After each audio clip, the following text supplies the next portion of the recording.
Hello, David. Thank you so much for joining me today. How's it going? Hey, thank you for having me. It's going very well. It's a Great. beautiful day, and just excited to be a part of this with you. So sincerely, thank you. I appreciate you taking time to do this, taking time out of your schedule. So I want you to know that. Tell me where you were introduced to Reiki, how you got started within Reiki. Yeah, absolutely. So a little bit about myself, sort of fill in the gaps here, right? Um, so in 2011, I joined the service. Um, Found out I was colorblind. I had this really cool job lined up for it, and I was going to be in the army, and I found out I was colorblind. And so they were like, "Hey, man, you get three options, brother man. You get um, infantry, field artillery, or washer dryer mechanic." And I was like, "Dang!" And no one told me I could just leave. So I chose the infantry, like my father before me, and he called me an idiot. And I was like, "Well, I want to be like you, Dad, right?" Went over there, did my deployment, came back and just sort of on fire. My central nervous system was on fire, and I was desperate to find some way to numb that out when I first came back, and I was still in the service. Um, didn't make the best decisions, and when I came back, thankfully honorably discharged. When I came back, I was still looking for something that was healing. I was like, well, I know that alcohol doesn't fix it. I know that, being angry doesn't fix it. Being mad with people. I was like, how am I going to fix this? And I was just searching one day. I was very into like Japanese culture and Buddhism and Zen, and I wanted peace. And I found my first mentor on a meetup page, if meetup is even still a thing. But I found him. I went and I got certified in level one Reiki, and it was such a blessing. It was just one of those moments where I was like, wow, I think this is really what I was searching for. I felt so calm, so at peace. Just really, really, really, really solid when I was doing the treatments for myself. I started doing treatments for other folks. And I was like, well, level one is fine for now. And I sort of had, I was practicing on myself, practicing on others here and there. I sort of drifted off, and then COVID came around. And by this point, I had been involved in martial arts for quite some time with my current mentor. And and he just like randomly dropped a bomb on all of us students because we were meeting over Zoom. And he goes, "Hey, I'm a Reiki master. Does anyone want to learn Reiki?" And we were like, "Wait, what? You've been sitting on this these like 6, 7, 8 years? What is going on here?" And so jumped on that. So like early 2020, went up through the master level, and like a lot of classic places, got master trainer certified pretty quickly in his lineage from Japan. And I said, well, I don't feel like I've got enough experience to be a teacher yet. That's sort of weird. And so I kept on practicing, and I eventually reconnected just recently, actually, with my original mentor and the person who tuned me the first time. And he's grown so much as a practitioner. And so I started back at level one with him because I wanted to humble myself. And it's more like a traditional apprenticeship where we're going by the hours, not, hey, you did level one, I can go on level two. Like he wants to see the progress. I do treatments on him, he does treatments on me. It's a really, really cool relationship that we have now. So that's sort of, I guess, everything in a nutshell. That's amazing. Great. I've heard a few people, they go back for a refresher. Nothing wrong with that, I think it helps you grow as a person, and an intuitive. And Mhm. sometimes we need to take those steps back, and nothing wrong with that at all. I love that. That's great. Great. What type of people are you drawn to helping or you feel you're most aligned with? Mhm. Yeah, I think because of my background, I'm a little biased with like wanting to help veterans in the worst way, right? Definitely, the VA, while it does what it can, is definitely still understaffed and overworked and overwhelmed themselves. And so that really shows in the I don't want to say the lack of quality because they do their best, and I feel like that would be mean to say, but just the quality of care for veterans. And I have a lot of veterans in my life that have passed away due to not being able to get help when they needed that help. And I find that Reiki, and based on my own experience with it, it really has a profound effect on calming that central nervous system down, being able to allow the body to get into rest and digest and really sort things out and move the energy as it needs to move. And so I'm very passionate about working with folks who have trauma, folks who need that kind of care. Um, I do a lot of practice with folks, in my Kung Fu class, actually, a lot of energy or energetic sensitive individuals, and a lot of them have their own trauma. We join something like martial arts because we want to protect ourselves because of something from our past a lot of times. And so it's really, really wonderful working with them and just being able to help them, you know, add on to what they're already doing through Qigong or Tai Chi or some other external or internal martial art to help them move their own energy. I get to add this service on and really see some really cool, profound benefits. So veterans, people with trauma, definitely my two niches, I would say. Okay, great. I love that concept. Very nice. What in working with these particular individuals, what type of transformations have you seen within them? Absolutely.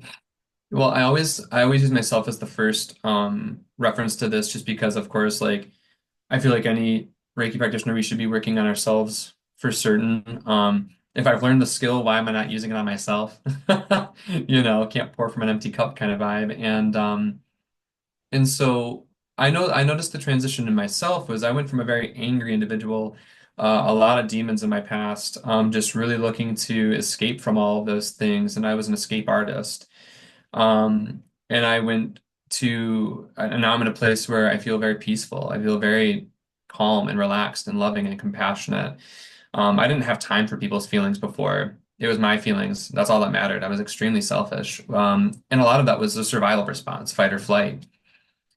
And being able to build capacity and resilience for myself through working through Reiki and working with Reiki, I've noticed that transformation in myself. So I get to be that still lake that the person who's coming to me for treatment needs. They need that stillness so they can then be still.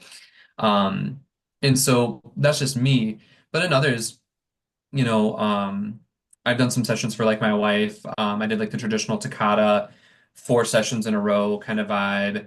And it was really interesting to see, very first session, she didn't know if she really believed in it. She was like, I don't know about this, babe. This is really weird.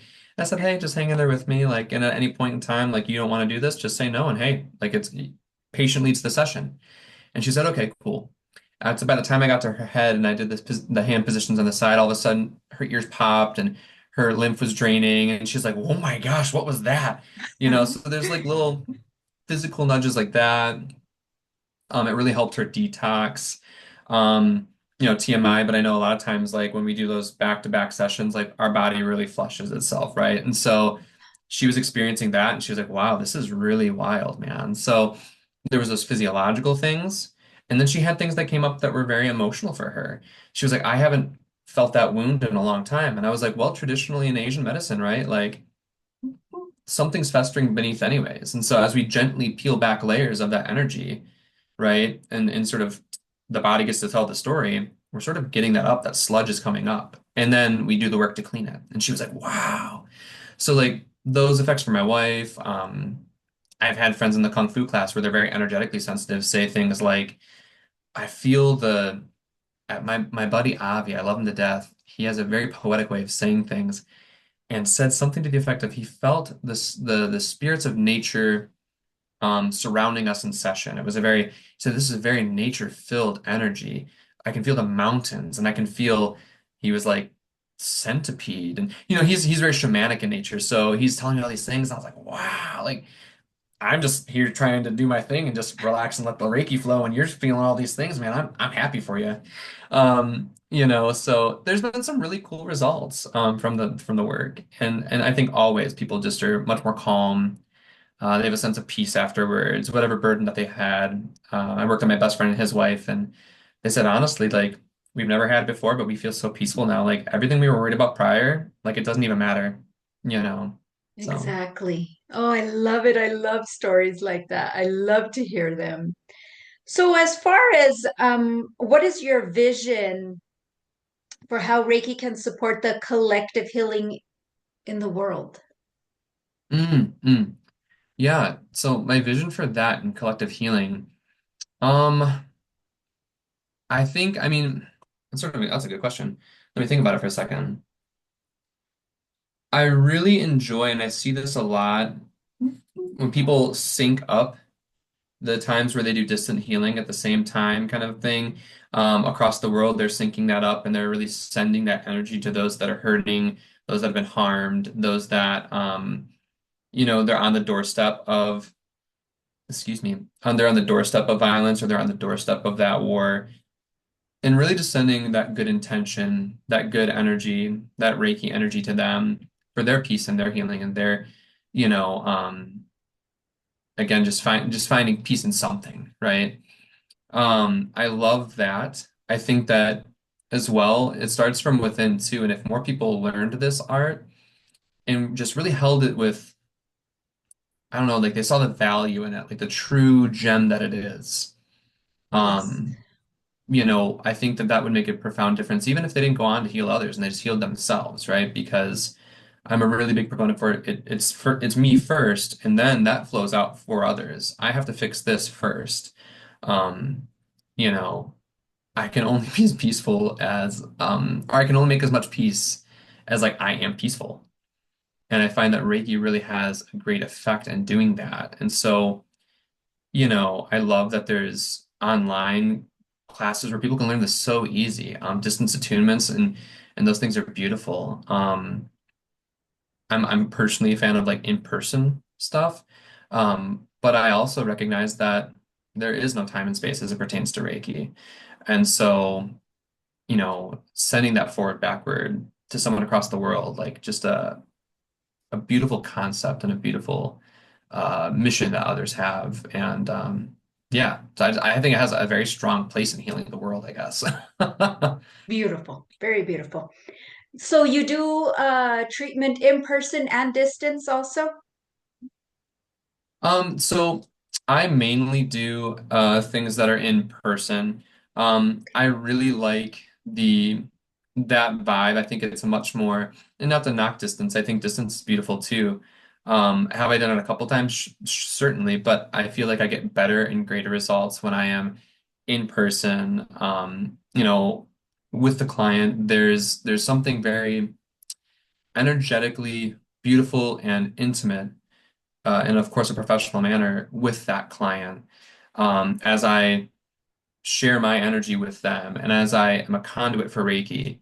Um, you know, there's just something really, really beautiful about that. And to go deeper, I guess, into like the if you were to tie in Chinese medicine with it too, right? The meridians and being able to feel and sense that energy right there, feel the effects, moving the energy. Um, Being able to just be present with the client, I think sometimes too offers a lot of peace for them. Um, so I prefer in person, Okay, but I'm definitely open to um, distance healing. Yeah. great. Now, if people wanted to get in contact with you, they want to connect with you, they want to talk to you, they want to learn more about you and involving Reiki, how would one get a hold of you? Where would they find you? Yeah. So I'm still in the process of building a website currently. However, I do have a Facebook and an Instagram page. The Facebook page being Quiet Thunder Reiki, and the Instagram page being quiet underscore thunder underscore Reiki. So if you look me up under accounts on both, you can definitely find me there. I usually post about 4 or 5 times a week. My mission really is to educate folks and then bridge that gap between Eastern and Western. mind so they can understand why Reiki works on a Western and with the Western mindset, I guess, if that makes sense. Yes, totally. Yes, great. Good. Well, I appreciate your time today, David. Thank you so much in sharing your beautiful journey with Reiki.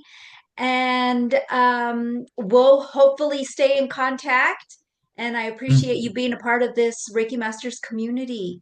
So thank you so much for your time. Thank you so much for your time. Appreciate you. Thank you.